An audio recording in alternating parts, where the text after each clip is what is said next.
I apologise, it is slow, but I'll stop it and I'll talk through it as it's going. Do you see? So do you see that? So like it's literally just one carry, then pass across to Smith, kick. That's all they did all game was kick.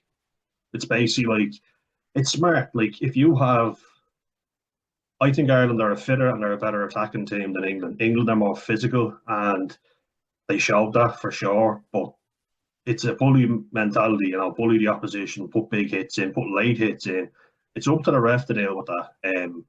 Nothing wrong with putting in big hits. Some that are marginally late, look, fair enough. Shit happens. It's rugby. I'm not going to be too picky, but given how picky the ref was over a particular decision that I'm going to show you, I'm going to be picky too. So here we go.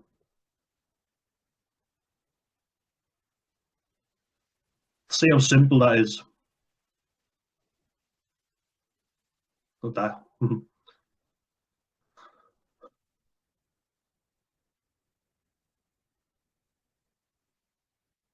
You see here, ball gets won back. Ben Earl's going to pass it.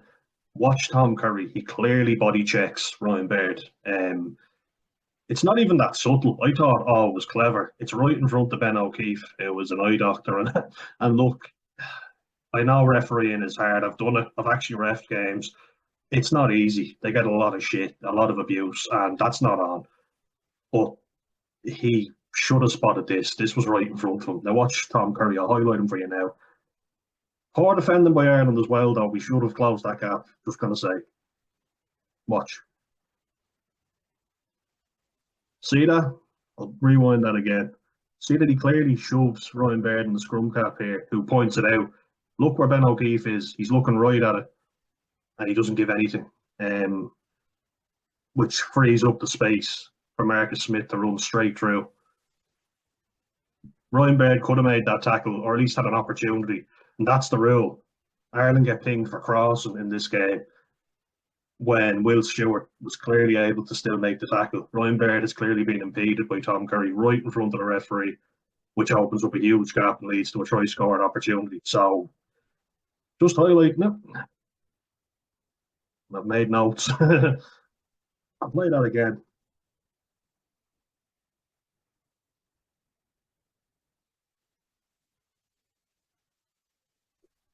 See that? See that little shove? He sticks his elbow into. Let's play it in real time, just so you can see.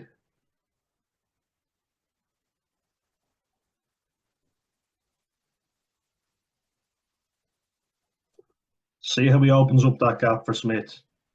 It's, I would say, clever, but it's right in front of the ref. The referee should have given a penalty for that. That's a clear body check. If we're going to be picky, and I am going to be picky, FYI, because England fans certainly felt they were hard done by. If they're going to be picky, that's a penalty. He clearly puts a shoulder into him and impedes him from making a tackle. Had he stood his ground, no problem. I'm going to show you one more time, and then I promise that'll be the end of it.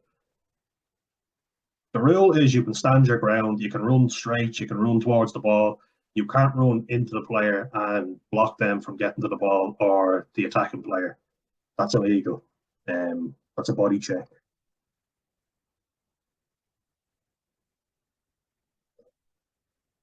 Just going to pause it. See where Curry is now, right? So if he stands his ground, nothing wrong with that. If he stays exactly where he is and Ryan Baird runs into him, no problem at all. That's perfectly fine. He's not impeding Ryan Baird. You can see Ryan Baird has clear access to Marcus Smith right there. If George Martin were to do the same, big man there in the scrum cap, that's fine. There is no issue with that whatsoever. That's just clever play, standing your ground. I will give credit to Itoje. He's very good at that. He puts his hands up and he's like, oh, no, I'm out of it. I'm leaving it. You know what I mean? Credit where it's due. Look, Itoje is a good player. Don't know him personally. I just don't like him as a player, and I don't like his attitude, and I feel like he gives the wrong example. Where I praise Jamie George for his leadership, I have to criticise Itoje because I feel like he was obnoxiously dirty in that game. I felt like he was a mouthpiece. He dived. I just feel like he's a bad example as a captain. Maybe if you want them to niggle and to harass the opposition, to get his hands in over the ball and to disrupt Ireland's play, cheap shots or whatever. But you don't do that with a captain. Credit to Ellis Genge, who has definitely improved on his discipline, and where OJ has gone down, I felt like Genge, who is undisciplined, or ill-disciplined, I should say, really has come on. He's matured. I'd even go so far as to say maybe make him captain, which I never thought I'd say. But when dealing with the ref, he was a lot better than Itoje, and I feel like that's what cost England big time. And I feel like I'll get to another decision. Anyway, getting back to this, look at Tom Curry and his body position. He puts his right shoulder clearly into Ryan Baird. You'll see right now, and that stops Baird getting to make the tackle. See that?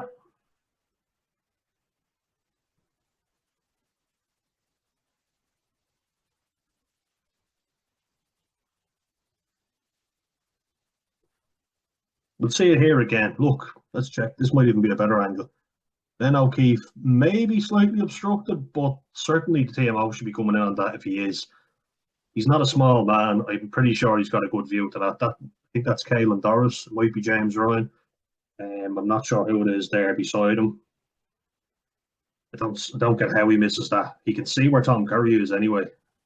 So Tom Curry cannot step into Ryan Baird. He clearly does, and that impacts him. Show you. Yeah, see that movement at the end. Clearly runs him off the ball, takes him out of the defensive line. Look where he ends up. Now, a few bad reads by him, I have to say. I was blaming him. Sorry, Ryan. I feel like you were taken out in that one, so my apologies. We'll play it on now.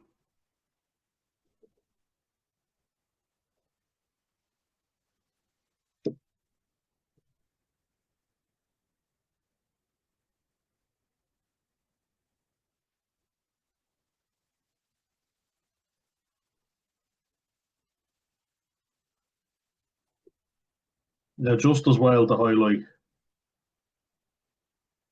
watch England now when they make a tackle. This isn't the best example. There's way better ones. They were lying in the way all game, slowing Ireland ball down.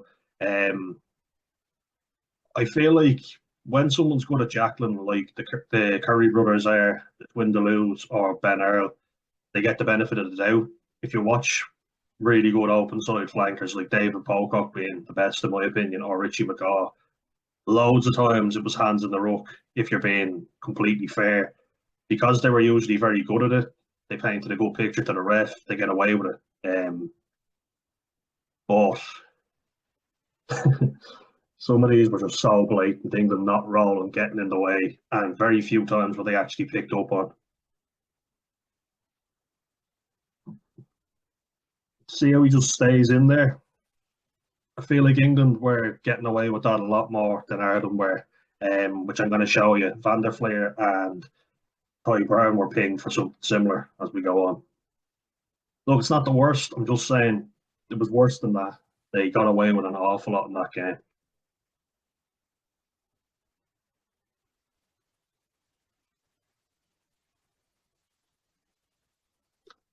Poor kicking there by Prendergast, who, look, credit where it's due. He let's move that out of the way now. Credit to Prendergast where it's due. It's not easy stepping up in a game like this, but you got to get the ball off the field when you've got runners that are as dynamic as England, which they do have. You've got to put the ball off the field, which James Lowe, in fairness, did it sometimes when he shouldn't have because it was out in the full. But he had a great game, and I'm short to criticise him because he was very good all round. You'll see here, one up carry. Just I counted it. Usually it was about 3 carries from England with the ball and then a kick almost every time. They lack a lot of creativity. They keep it very simple. But a few times they were just breaking through us way too easily.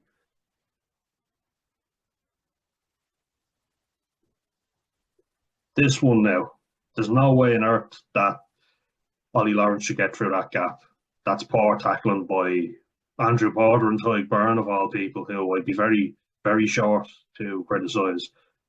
I don't see any infringing there. I just think that's bad defending. I'll just show you that again. The lag's a bit, you know. I'm not as good with the technical stuff as I should be, but bear with me.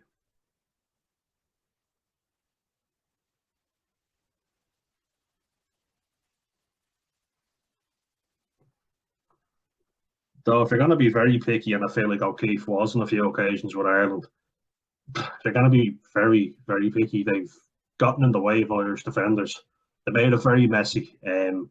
You could say they were more streetwise. I personally think they just got away with a lot more. I feel like Ben O'Keefe was extremely lenient with them because they gave away penalty after penalty, which I will read out afterwards.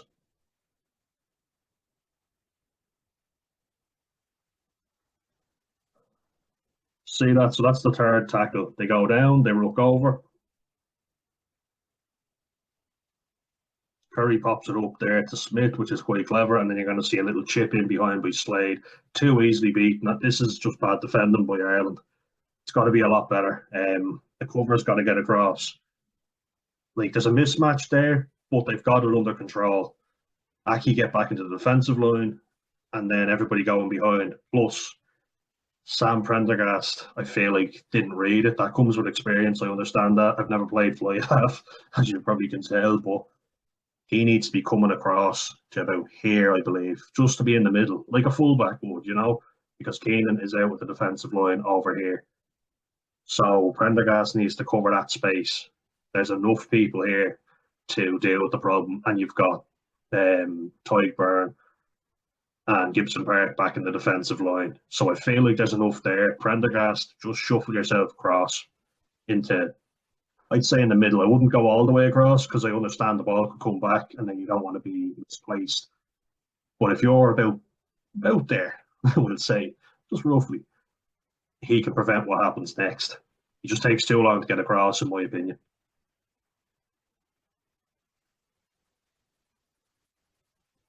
Now, we've got four on our short side. Curry pops it up to Smith, meaning Smith is free to ship it on to Henry Slade, and Henry Slade puts in a little chip kick. That's just three carries. Poor tackling from Ireland, and we get done far too easily. First 10 minutes, you'll see where it is up here. It's not even 10 minutes into the game. We didn't start very well. We took a while to get warmed up, essentially. And we saw the same thing against Bat. Against Bat, Leinster didn't warm up nearly enough, but fitness got them through it. And I feel like that's what got Ireland through this. Shows you how important fitness is. And I've been in teams before where we were fitter and it got us through the game. But sometimes all depends on your bench. If the opposition have a better bench, like France have an unbelievable bench, you can bring off the big men, give them a rest, bring on a fresh batch of big men. South Africa have the firepower to do it as well, the bomb squad. And if the forwards do the hard yards, they get a break. That's fair enough. Sometimes I was thinking the same myself. So poor old Andrew Porter, I can only imagine how he's feeling. You see, like that looks fine. That looks still okay. And a simple drop onto the boot, and we're done.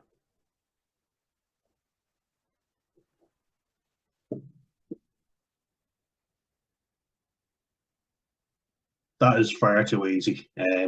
We cannot afford to give that much space. France have unbelievable wingers. Louis Bielbarré and Theo Atasogbe were excellent. Whoever France put at fly half, Thomas Ramos steps up into that position anyway. His kicking is brilliant, even better than Marcus Smith's. The blueprint to beat Ireland, I think, is just too simple at times. In the first 10 minutes of the game and in the last 5 minutes, which I'll highlight for you, we switched off, and that's when England got their tries, you know, which should never happen. Like that's just not good enough at this level. You really cannot afford to switch off. That means that for 65 minutes we dominated the game, and England scored. How many? Yeah, so they got obviously a penalty in this game, so they scored 19 points. Yeah, 19 points in 15 minutes. That simply is not good enough from Ireland, which is why we didn't win by more. I think that scoreline flatters England, though they did bring it physically. They didn't last in that game. They were gassed. And I feel like O'Keefe gave them a lot of very generous penalties to let them clear their lines. And that meant Ireland had to work even harder, which is what I'm impressed at. But we cannot do that against France. We will be screwed.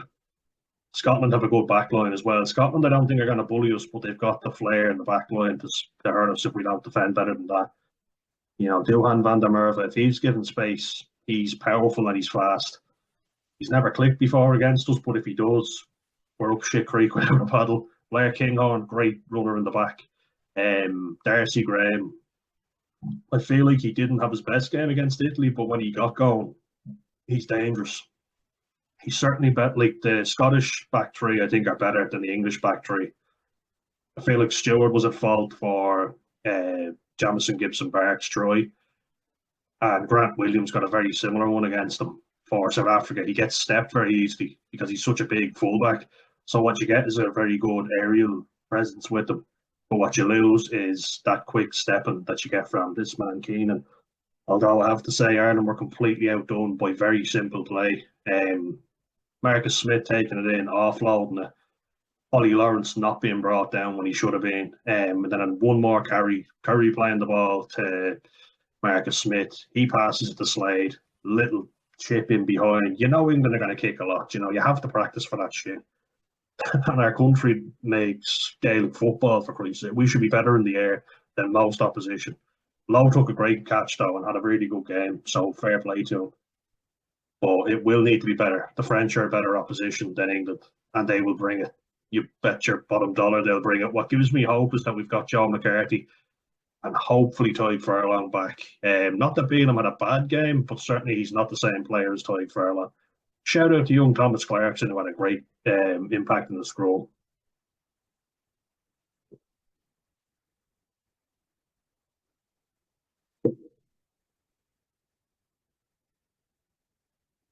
He had a couple of howlers in that game, most notably letting the ball bounce and then getting England pinned in behind their own goal line, which wasn't great by him. Now, he got a good try, had a few good moments, but he made a couple of very bad errors. Like when Ireland got their, we pinned England back. The ball was kicked in behind very well, and the ball that bounced over his goal line. Touch it down, and you get the goal line dropout. He chose to play it and got dragged into touch. You're there going, you should have just tapped it down. I don't know why players don't do it. Watching rugby league, they never tap it down. What they do is they slap the ball behind the dead ball line and they get a goal line dropout. You're not allowed to do the same in rugby union. But I was often watching it going, why the hell are you not just touching the ball down? Because they'd slap it and it wouldn't go far enough. You're like thumping it, miss-hit the ball, and it would stay in and someone would score a try. Bad management by Caden Murley, but he did have some good moments. So he looked dangerous at times. You know, England didn't have an awful lot of ball in our half, but when they did, they made it count. We need to do better because the French have more firepower than England.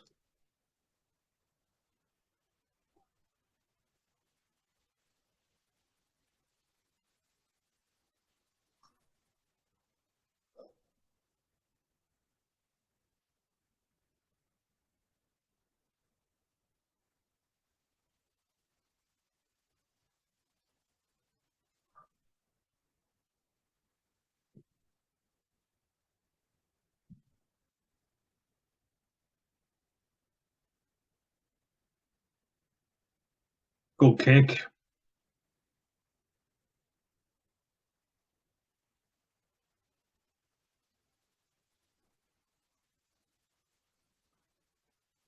Now, do you see that? Right, let's highlight that again. That happened throughout the whole game.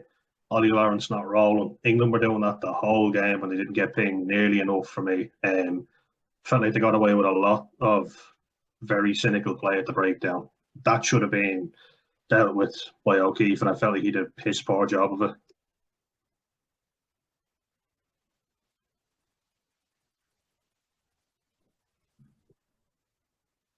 So, like, it's clever as well, but, like, I mean, England were doing it the whole game. and really trying to milk penalties, by going, oh, I can't see the ball, ref, I don't have any access to it. They might say that's good cheating by Ireland. They love to say that. They do it. Every good team does it. Ireland are no different to anyone else.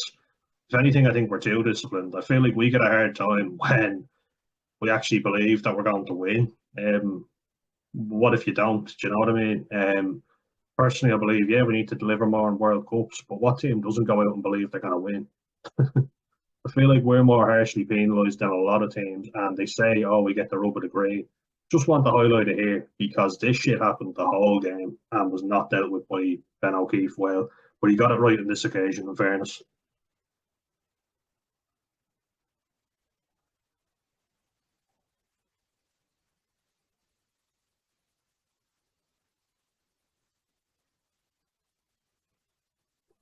George Martin just being a dickhead, kicking the ball away, a big man. Um, in fairness, I wouldn't give the ball back either. I would just drop it on the ground. I don't know if I'd kick it.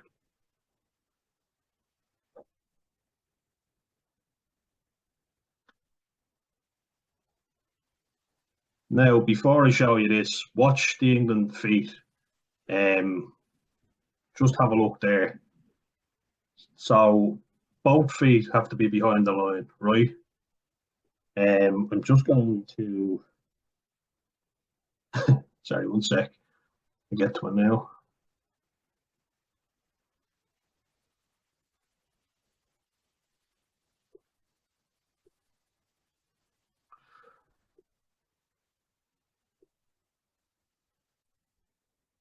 Well, that was terribly explained.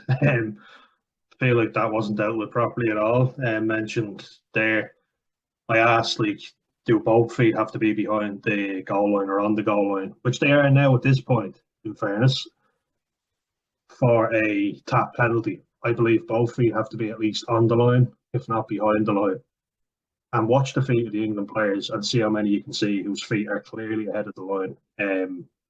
Conan, the ref, and O'Keefe missed a lot. I'm just going to highlight it.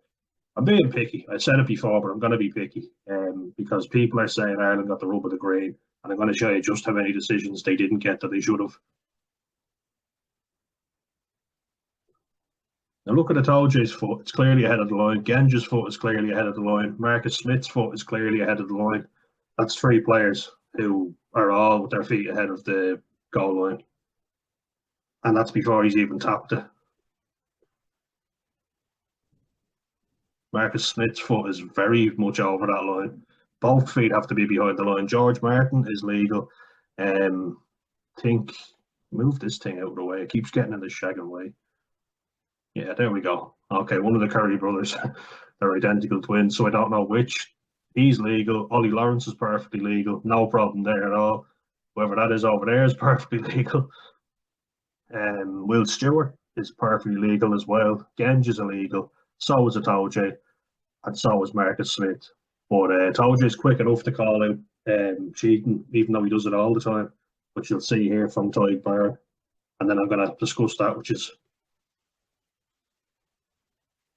So they're all offside. We've established that. Now watch Itoje and his shameful piece of diving and milking a penalty from the ref.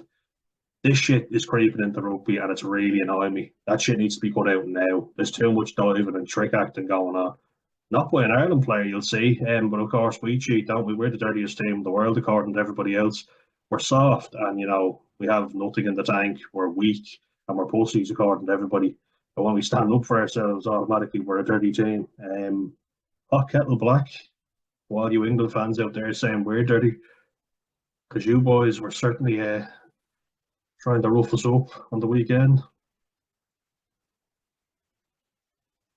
Now look at that. Itoje is part of that ruck as far as I'm concerned. I'm just going to show you here. Let's go again.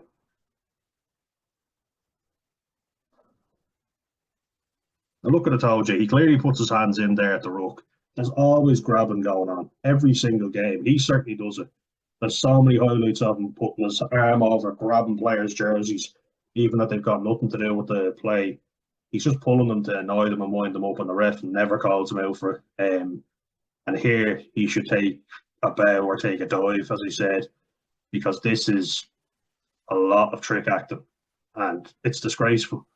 Technically, yeah, it's a penalty, but this happens in every game.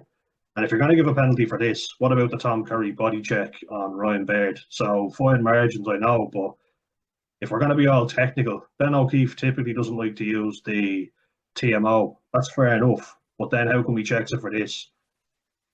England get a try from good field position as a result of a body check, and then should be checking it. And that's all I'm saying. And you imagine if that had gone on and Tommy Freeman had scored, it would have just been, it's too late now. I've heard countless referees before saying we'll check after the match. The Johnny Sexton, loads of French refs. And look, I accept Johnny Sexton was no angel. He mounted an awful lot. But my God, this man never shut up moaning and complaining while he was cynical in everything he did. Now look at him here. He never makes any effort to play or get across. He has it in his mind that he's going to dive. He never attempts to get out of that. And then he starts patting Tadhg Beirne on the back to annoy him and say it's a penalty. Look, it's shithousery at its finest. Fair enough, but don't then start giving out about the Irish players. England players are well known for their antics.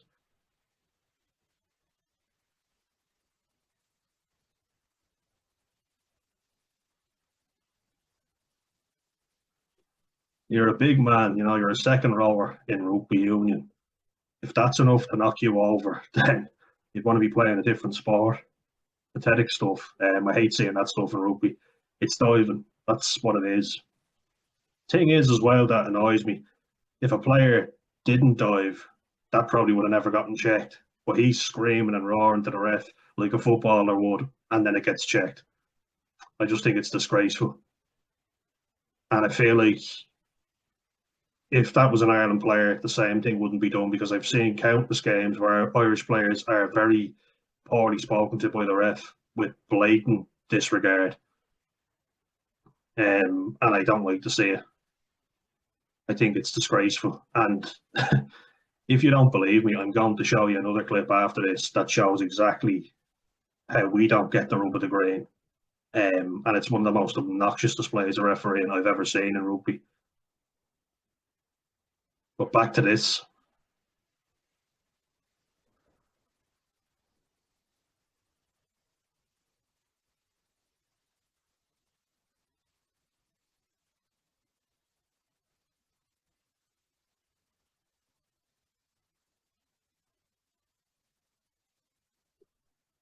Now, he has his hands on Tadhg Beirne. As far as I'm concerned, he's part of that ruck. Um, and it's just a bit of, like, if Tadhg Beirne gets away with that, that's good sportsmanship and it's clever.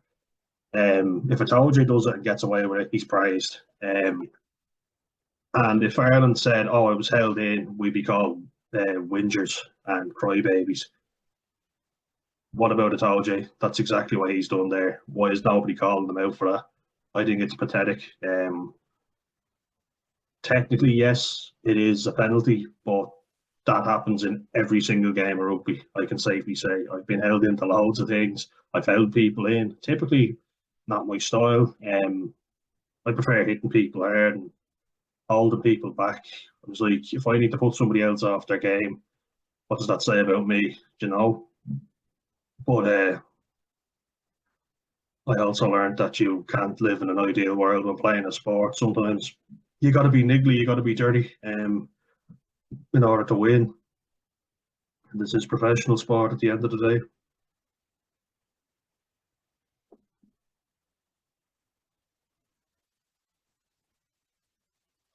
Now, if Itoje had even tried to get across, I would have gone, all right, fair enough. But he doesn't make any effort. He just tries to milk a penalty and he gets away with it, which I don't like seeing in rugby.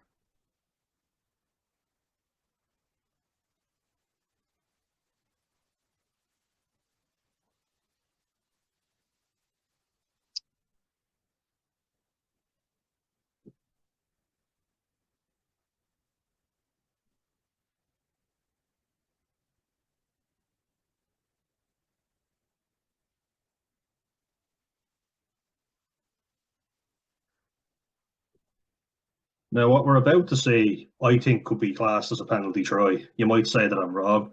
Um, the rule is in rugby union that you have to be behind the hindmost foot of the ruck, and I'll show you exactly where that is. I'll show you how there are at least five English players offside when the ball is lifted from Jamison Gibson Park. There was a little hit here on Balaam. Look, it's probably being a bit picky. I'll show you. It's not much, to be fair. Um, it's me being very Irish and, as I say, wearing my green tinted glasses. But, maybe on another day. Watch it, OJ here on Balaam. You'll see he runs directly into him. It would have been very soft if anything was given, to be fair, so I'm not going to complain about that too much. But Balaam definitely got a knock to the face, just saying. And Ben O'Keefe ain't far from it either. See?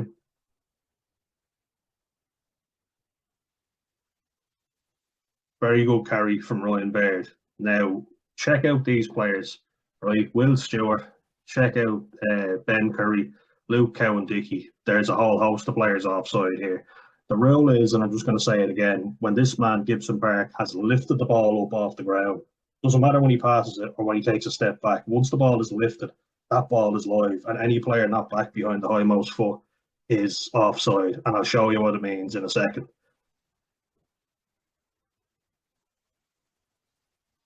So do you see here? That would be the hindmost foot. I don't know who that is exactly, but that foot, that's the hindmost foot for England. That means that all England players need to be behind that foot. Freddie Stewart is technically offside here, but with a small adjustment, he'll be on. These players, like, look here, Tom Curry, clearly offside. He's a mile off. Will Stewart, a mile offside. The other Curry brother offside by a mile. Genge offside. Luke Cowan-Dickie offside, and you can see George Martin here in the blue scrum cap. They are all offside now. They have to get behind that foot here to be classed as onside.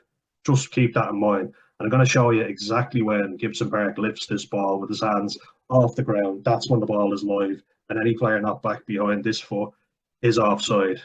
I'm saying offside a lot, but there were a lot of offsides in this game. So I'll just play it back because it jumps a little sometimes.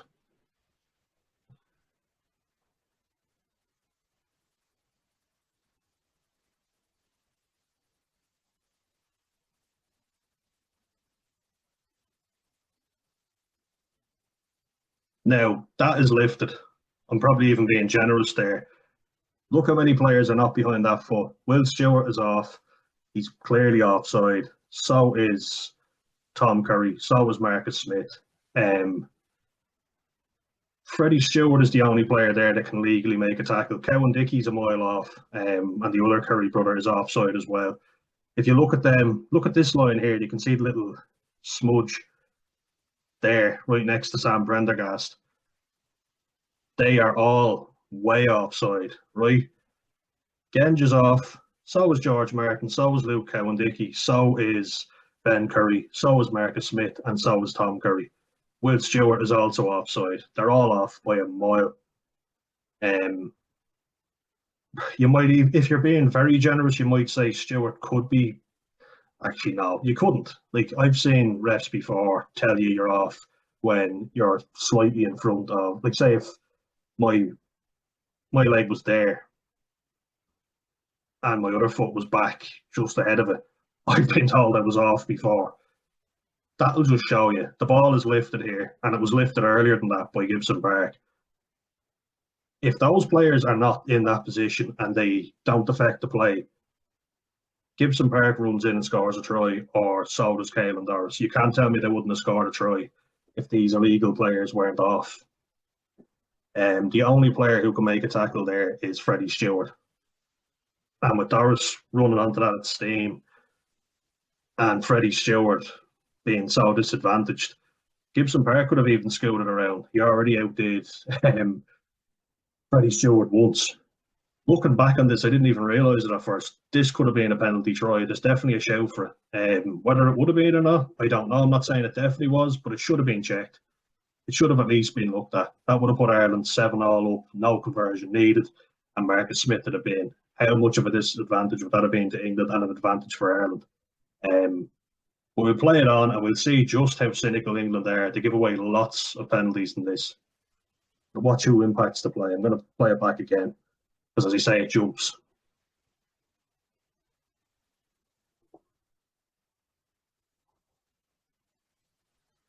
We'll let Itoje off with that one. I think that's just running into each other. That happens in a game. Having looked back on it, it would have been very harsh to give anything for that. But he certainly he comes in with force to beat him. But it would have been harsh if it was given.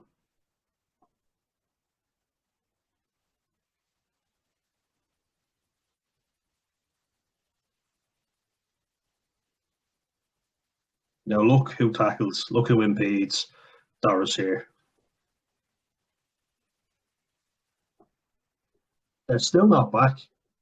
Like, they're still off side here. He's still ahead, Luke Cowan-Dickie. You see the foot across. I would say that Curry brother is as well. Stewart has probably just gotten himself back on. But these three players, they look off. Genge is off by a mile. That means if they're not in that play, Doris runs straight into a gap. Like, imagine just for a second if you take Marcus Smith out, you take Ben Curry out, Tom's in the red boots, I believe. You take Cowan-Dickie out as well. You see, he's even further ahead than that kneecap of Sam Prendergast. They have to be back with Caden Murley where he is. If you're being generous, maybe you'd say they could be slightly ahead. So possibly Tom Curry's on and Will Stewart, but that's being generous, you know. It should have been checked. I'm not saying it definitely was a penalty try, but it's definitely a shout for it. And it wasn't even looked at. I feel like that was very cynical by Marcus Smith, and we'll play it on here.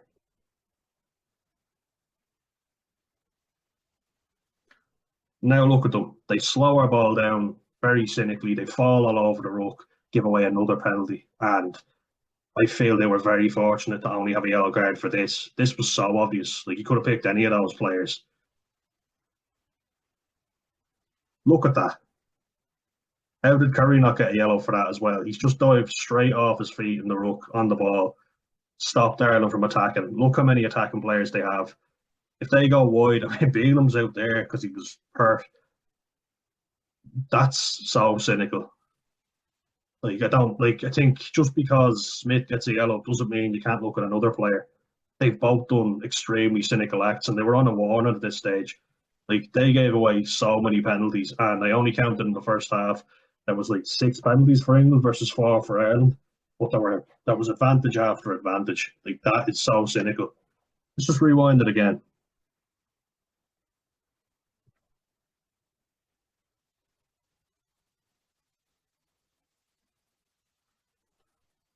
Yeah, it's the highmost foot of your team. Freddie Stewart is probably the only player on side here, and they are all off. You know, I'm still, even if I'm being generous to England, like, I can see a penalty try being awarded if that goes to the TMO, because there are a number of players you could have penalised there. There really is.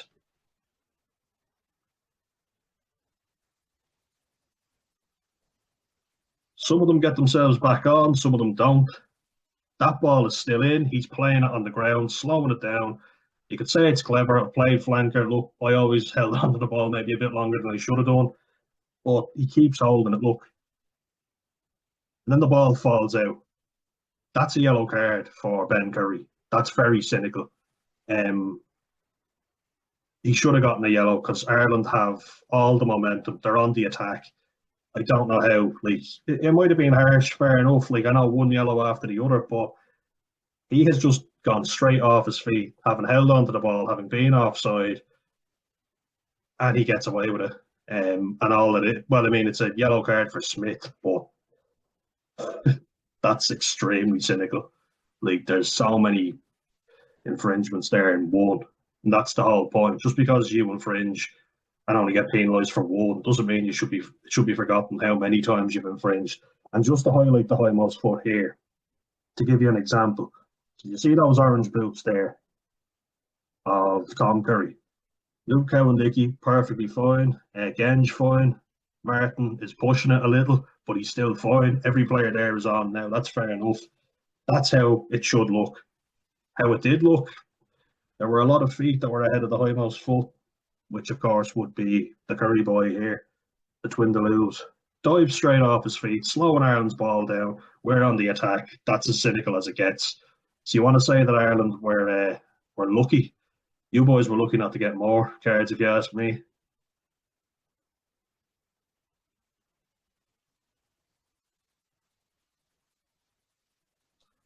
And look at that, like just right in front of them, throwing the ball away. That I don't like Itoje's attitude. Just feel like he's got so much contempt for the opposition. I feel like a lot of teams have a lot of contempt for Ireland, so you'll be. I'm not apologising if I have a bit for them. England certainly gave it the big talk. Scotland have been as well, but I can't deny that they're a good team and we'll need to be on our game. But lots of teams giving Ireland a lot of grief, saying we're moans, we're whinges, we're pussies, we're soft. If that was the shoe on the other foot, he would not shut up moaning to the ref. You can bet your bottom dollar on that. Why is it okay for one player to do it and not another? And Doris is not a dirty player. You can see him here talking to Ben O'Keefe, who just, I feel like he told you it was actually given a lot of preferential treatment over Doris because Doris had some very good points. He doesn't come in unless it's diplomatic. He keeps his mouth shut unless there's a point to prove. And I feel like he had a point in every single one that he came on.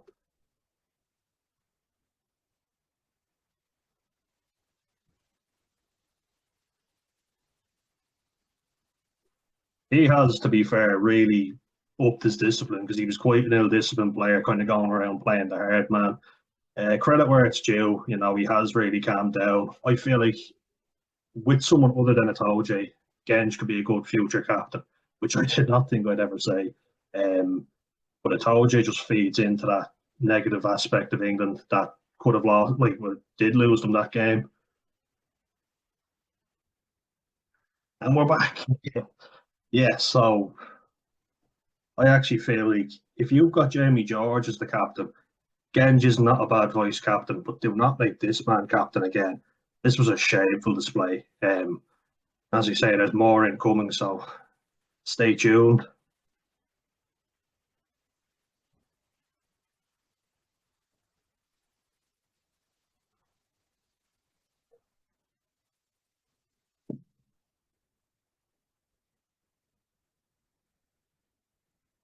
See that again. The tackle, the ruck is clearly formed, and then Curry shoving the hand in. They were doing that the whole game just to slow our ball down, and O'Keefe was letting them away with it. Look, you play to the ref, you play with what you can get away with, but given how picky he was at our breakdown, he let them away with a lot of this stuff. That is hands in the ruck 101. The ruck is clearly formed. Look how many players are in there. Like, just even to show you.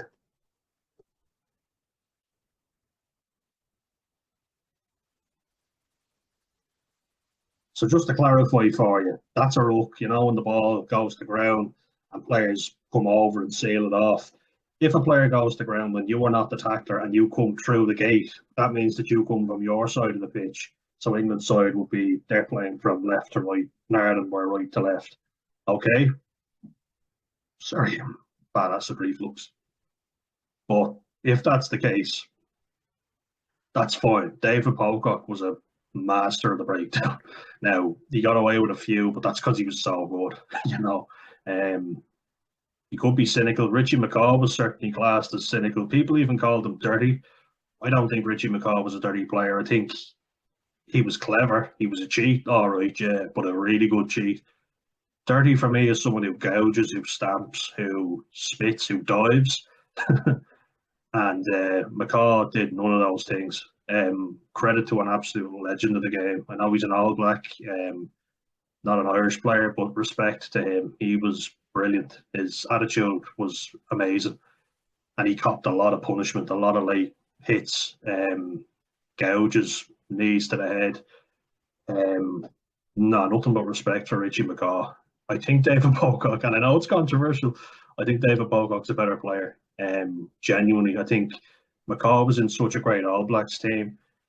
But David Pocock got Australia to the World Cup final in 2015 against the All Blacks, which I feel Australia were very unlucky not to win.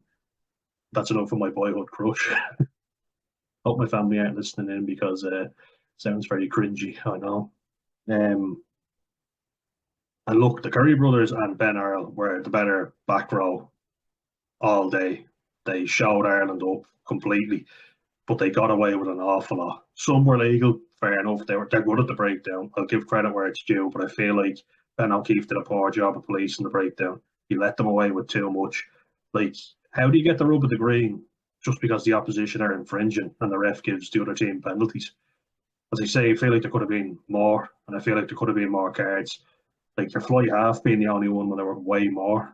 Feels kind of ironic that a fly half goes off. We've actually had geez, yeah, that's mad, isn't it? So we've had a red card for Roman Entamac. Roman, my apologies. Um, je suis très désolé to all my French fans out there. But yeah, just a red card for a fly half and a yellow card for another. Very rare that happens. That's mad.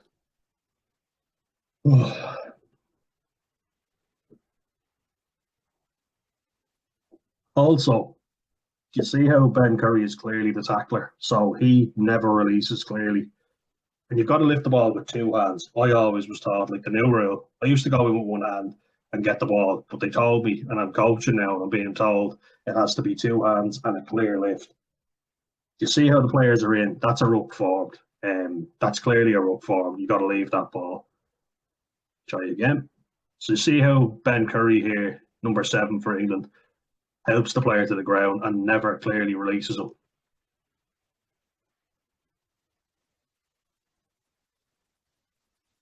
See, his left hand is still on the player, and his right hand is still touching the player. He should not be allowed even put his hand in there. I think that should be an advantage for slowing Ireland ball down illegally. Like, how long does he leave his hand in there? That could have come straight back out if he wasn't digging in there.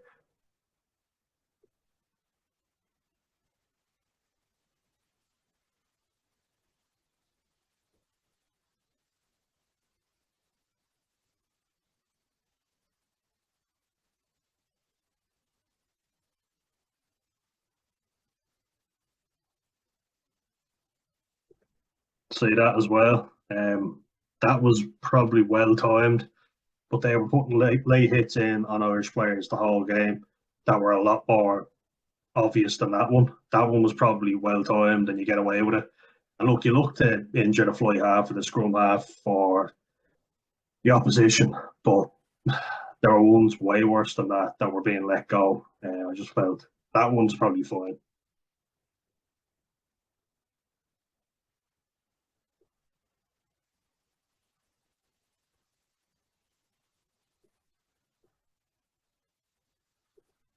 He still probably has time to pull out, but decides I'm going to go through with it anyway. Disadvantage in his own team, though. I felt still has enough time if you see there, the ball is gone. He's probably just trying to get away and putting in a late shot on a fly half, which they were doing all game. So no sympathy for England there. They were looking to injure Irish players and they were dirty in that game. Really felt like they were, and their discipline let them down big time.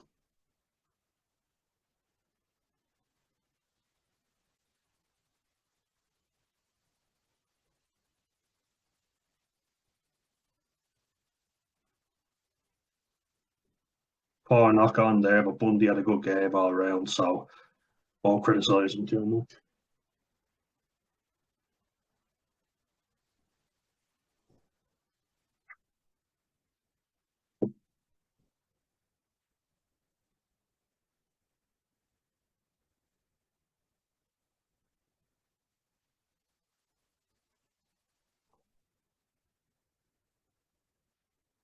Remember the high-most foot? Let's see Ben Earl here.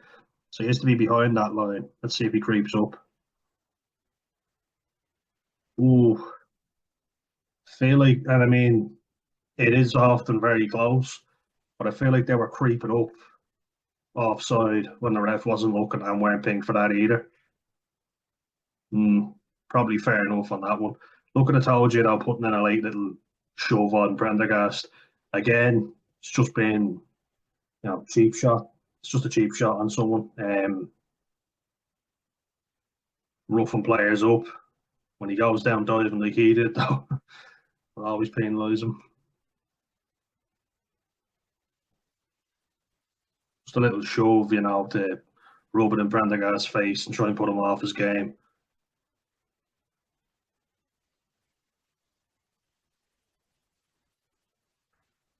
Really good strength here by Lowe just to pump the legs and keep going through the tackle. And this moment here is where I feel like France will have a field day if Freddie Steward is starting. He's a big fullback, which, as I say, attacking wise, it serves you very well. But if you're smaller like Gibson Park or Hugo Keenan, you can adjust your feet faster. And I'm speaking as a bigger man. He's even bigger than me. Like, he's 6'5". Grant Williams for South Africa did him with a very similar run. He's too slow. And I feel like defensively he's weak for England, because if you have a quick player like Louis Biel-Barré for France would absolutely skin him alive for pace. I just think if Louis Biel-Barré gets through the initial line, I don't fancy Stewart to tackle him. Fancy a few people to tackle him, but Freddie Stewart is weak in this area because he's such a big fullback. So what you get with him physically and like running the ball back and aerially, you lose in situations like this because he can't adjust his footwork as quick as the smaller lads can. Yeah, he gets absolutely done.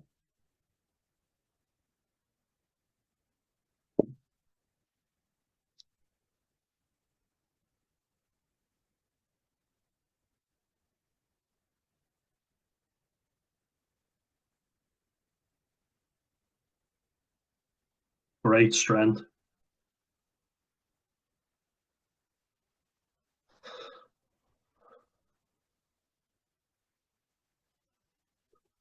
Like Freddie Stewart, you could even see there.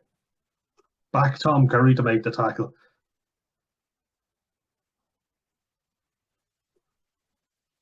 See him coming across there. So he might have stood a chance coming across, covering that space. Stewart maybe come up, but then expect a step. Although, to be fair, yeah, probably wouldn't have gotten him anyway.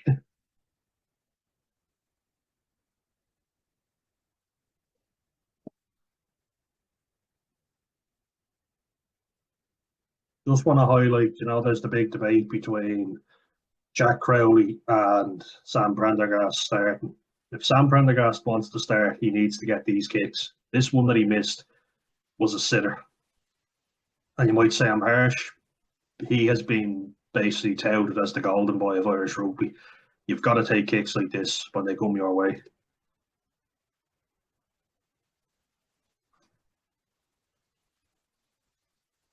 Like, that's not that difficult to kick, that's not far from the post.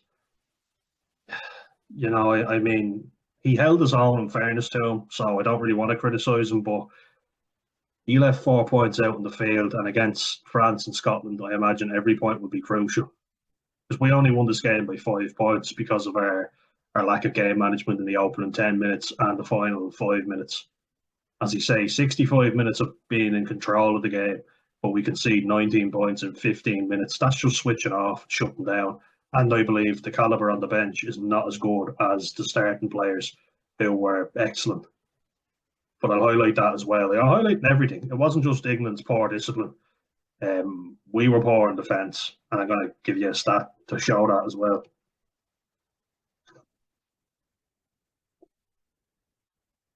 And I've seen him miss kicks like that. When I went to watch Ireland against Australia, he missed a similar kick by a mile. We all looked away. We're chatting and laughing because we just assumed, sure, it's a foregone conclusion that he's got this kick. Had a very good game in some aspects. Some of his kicking was a bit loose. I feel like his kicking let him down. And he's a fly half, so your kicking has got to be on point.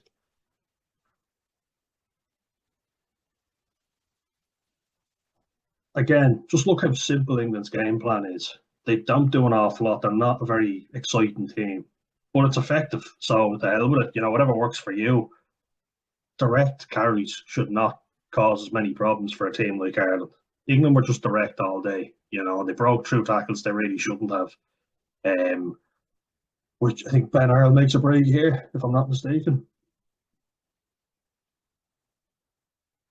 Yeah, like look at that gap. Look at the size of it. Move myself out of the way. Just for actually move myself up here. You all know the score already. You can check it if you don't. Ryan Baird, hold back. Like I understand what you're trying to do, but that's what I found when playing rugby league that really pissed me off when I came back to rugby union is how players shoot out of the line. Because in rugby league, you're back 10 all the time, 10 yards, that is. Um, 10 meters. Sorry. I always get, but you're back 10. That's what they say. They never give you a specific figure. I just go where the ref tells me. I'm a big tick forward, so I just have to do what the ref tells me to do. Um, if I say, ref, am I good? And he goes, yeah, I'm like, grand, happy days. In rugby union, when I came back to play it after playing rugby league, what annoyed me was how players shoot out of the line. I thought Ben Earl broke through tackles. He didn't have to because the gap was so big. And that's not good enough. Like with one simple pass, and a good pass, like it is, but it's a flat pass, and we're completely undone through the middle. Like we got beaten way too often through the middle. Um, as they say, teams have to earn the right to go wide. We let them burst through the middle way too often. That should be your strongest area of defence.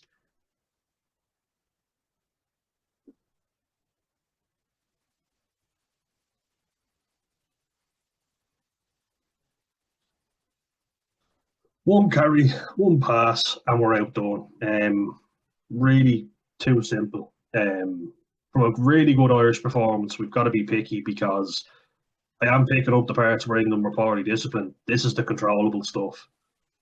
It was far too easy for them to break through the middle. You saw that Ollie Lawrence carry, which led to them getting a try because we were disjointed, scrambling to defend, and it ruins you, and it's knackering having to get back all the time. That's another thing in rugby league that that made me appreciate rugby union. You don't have to get back 10 every single time, so you're not as tired.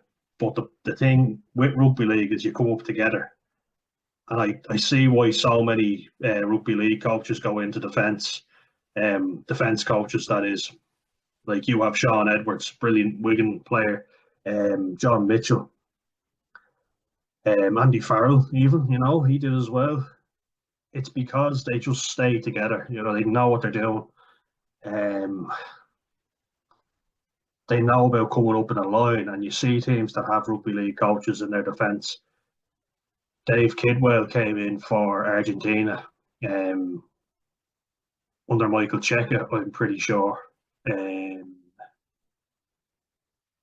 Kidwell, the man who knocked out Willie Mason, or knocked him down anyway. Tough guy, Maori man. But yeah, with this, it's far too easy. One up run from Cowan-Dickie, and then Mitchell to Marcus Smith, and he skips out three players with one pass, and they burst us through the middle. That's way too easy. And if Hugh Jones is running lines off, I mean, if Tui Pilota was playing against us, I'd be nervous. Am I giving Scotland the blueprint to beat us as well? Because they have some very good runners. I'm sure they'll be looking at this already going, if Ireland defend like this, we have the players who can break through the middle. So, Simon Easterby, if you're watching, have a look. One pass, and he's straight through the middle of the field with not a hand laid on him, all the way into our 22. That's simply not good enough. If you want to win games at this level, which we did, but we should have won by more. We really should have done. I feel like we were very good and fought back in the second half, and we kept battering at the door, and decisions didn't go our way. This is the stuff you can control. And we didn't. We missed so many tackles.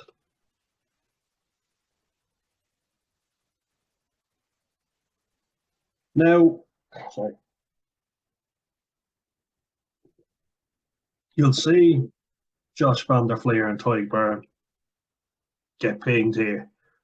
I think it's very harsh. I feel like England were doing this the whole game, and only when it was so blatant and obvious was it penalised. Luke Cowan-Dickie got a penalty against him for doing it, and I thought, good call, Ben O'Keefe, but you've missed a lot more where they're just conning the ref. And I feel like both players make an attempt to get out. So Tadhg, number 5, brilliant, repping the name, goes for the jackal, doesn't survive the clear out, goes for the lift, doesn't survive the clear out, no problem with that whatsoever. He gets out of the way as best he can, and I feel like Van der Fleer does as much as he can to get out, because if you're lying in the way and you're not making any effort, fair call. But I feel like if you're making an effort and you have to roll east to west as opposed to north to south, what that means is, say if we have Beelum here and he's over, he has to roll to the side, not over towards the referee, towards that line, because he's getting in the scrum half's way and he's impeding him from playing the ball. No problem with that. We'll roll it on and just show you. Now, Van der Fleer's caught in a bad position. Tadhg goes for the jackal. Van der Fleer gets tripped up, trying to get out of the way. So I don't know what more he can do here. And I also see Ben O'Keefe. James Ryan kept getting in the way. He was like, get out of the way so he can see it more clearly. Now, his leg gets caught here by Joe Hayes, who came on and off about 4 times, by the way. Now, how is he not supposed to fall? Like, he falls on the wrong side, but I feel like he gets out of the way. I feel like England were, milking this a lot where they were going.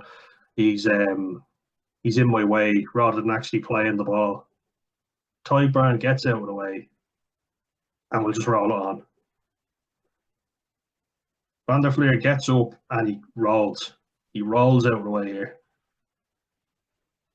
How is he slowing that down? He's done everything in his power to get out of there, I feel. Tadhg has not impeded that play at all. He's gone for the jackal. He's lost the ball and he's left it. I don't see what more either of them could have done, if I'm being perfectly honest.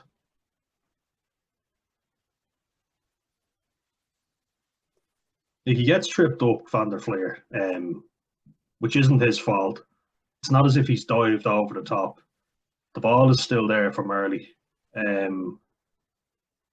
don't know how. I think the ref's very harsh here. I feel like maybe to the letter of the law, yeah, it is a penalty, but I do feel like an effort is made and he's tripped. And you could see him getting out of the way of the ball as soon as he can. Tadhg, hands down, he's not impeding the play. I feel like Ireland have done everything in their power to get out of there, and I do feel it's quite harsh.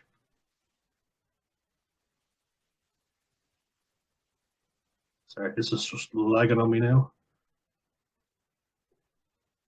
For fuck's sake. One moment, please.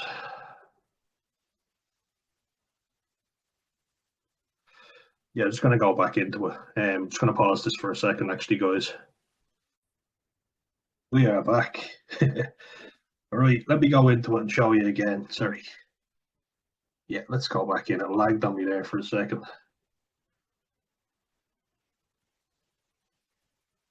Here we are.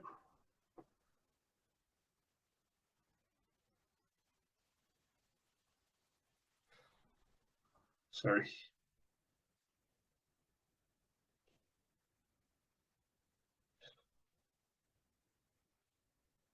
Too easy.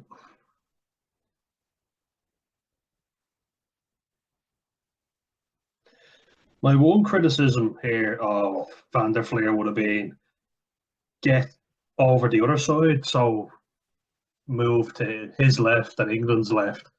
But then again, Smith is blocking him. So is, like, Joe Hayes is a big man. He's not easily shifted, Only 25, Jay, that's mad to think, isn't it? He does not look 25. He looks younger. Big man Joe. Like your stereotypical, big powerhouse. I felt like the Ireland front row were better though, and Tom Clarkson was very good. Like, Mike Byrne does everything perfectly here. Goes for the ball. He's great at Jacqueline. He gets a really good one this game. Gets a few. really good moments where he slows the ball down, especially from the maul. Um, I feel like he does everything right. It's Van der Fleer who could get pinged, but he's being held here by a big man. Smith pings him in. Beelham's in the way too. There's a lot of players blocking him. There's a lot of people getting in the way here, so it's messy. And if he falls directly on the ball, he's going to be pinged and he's going to take out his own man as well. So why would he do that? Josh Van der Fleer is not a dirty player. I don't know why he was criticised when Oxenche clearly stood in his hand, which was heavily strapped. Like, how come Irish players get called moans or weak all the time? Oxenche is a big, heavy man standing on his injured hand deliberately, and he knew what he was doing. Why is he a whinge for going? He's after fucking standing on my hand. If someone stood on my hand now, I'm not talking myself up, but I wouldn't be very happy about it. Nobody lets the poor dog in. After hearing him there, sorry, I will do it now. One moment, please. Oh, come on, you.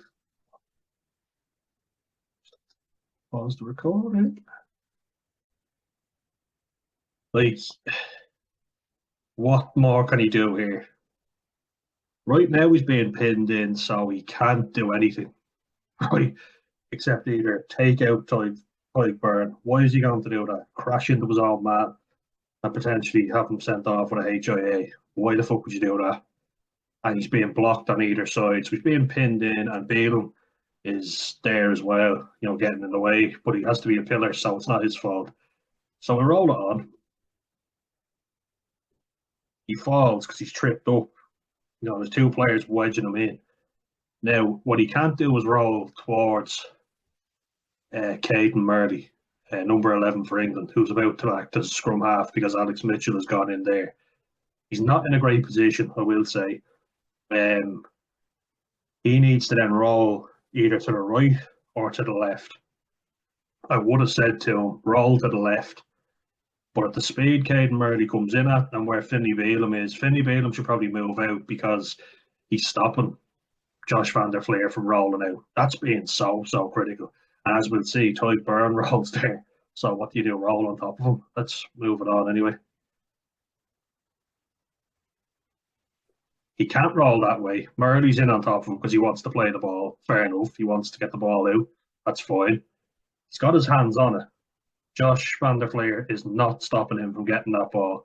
He's blocked in by Murley, who has his knee on his rib cage. Not illegally, he's just going in to get the ball, but it's still pinning Van der Fleer in. Joe Hayes' big, massive leg is in there. Alex Mitchell's leg is there. So you have to, not only do you have to squirt through that little gap, which he does as soon as the opportunity presents itself. Tyke Byrne, perfectly fine, not impeding it at all. And Murley clearly has access to the ball. I don't see how that's a penalty. That's very harsh, this penalty, and it gives England a 5-point lead before half time. You see, he moves, but the access to that ball is so easy. I think Josh Van der Fleer and Tyke Byrne have done everything in their power to get out of the way and give clean access to the ball for England, which they absolutely did not do for Ireland. And they got away with it so many times. They got pinged for it, but only when it was blatantly obvious. When you can talk about players pinning people in, as if England don't do that. I feel like they were very cynical and they got very lucky.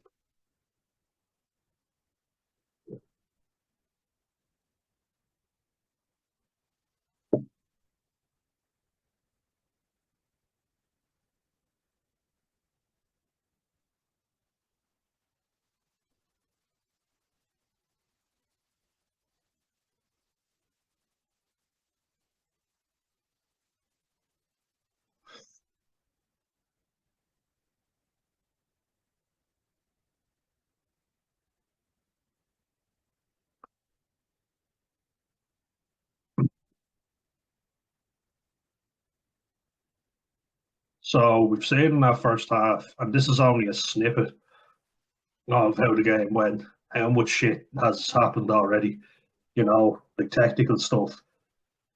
I wouldn't have complained if he hadn't gone to the TMO for that Tyke Byrne incident, but there were so many incidents there where he really should have checked it and he just didn't. I just thought it was unfair. Ireland got done for crossing, which they didn't show here. Don't know why, but they didn't. And I don't see how, because Will Stewart made the fucking tackle. If you're being impeded, that means you're being stopped from making a tackle. You could have made that tackle had that player not been there. That's what impeded means in rugby. Now, if anybody knows any more technical jargon, is a referee or whatever, please feel free to let me know in the comments. I don't claim to know it all. I know a fair bit.